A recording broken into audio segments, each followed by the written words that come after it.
Vaikai, ar supratote, kas yra patyčios? Taip. Diana atėjo su nauja ryškiai mėlyna suknele.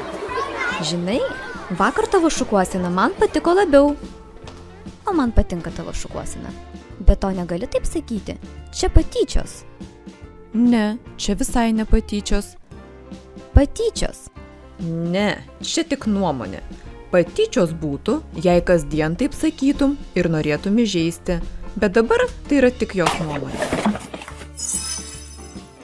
Sveiki vaikai! Mąstote teisingai.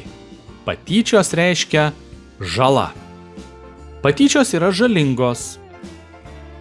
Tai yra aktyvūs veiksmai ir žodžiai. Labai dažnai pasikartojantys. Atkakliai siekiantys įskaudinti arba kontroliuoti kitą. O ką daryti pastebėjus patyčias?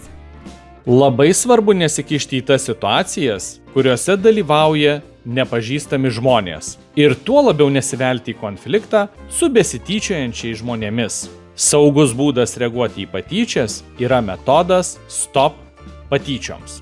1. Parodyk savo nepritarimą. 2. Pasakyk tai patikimam suaugusiam. 3. Pasiūlyk pagalbą. 4.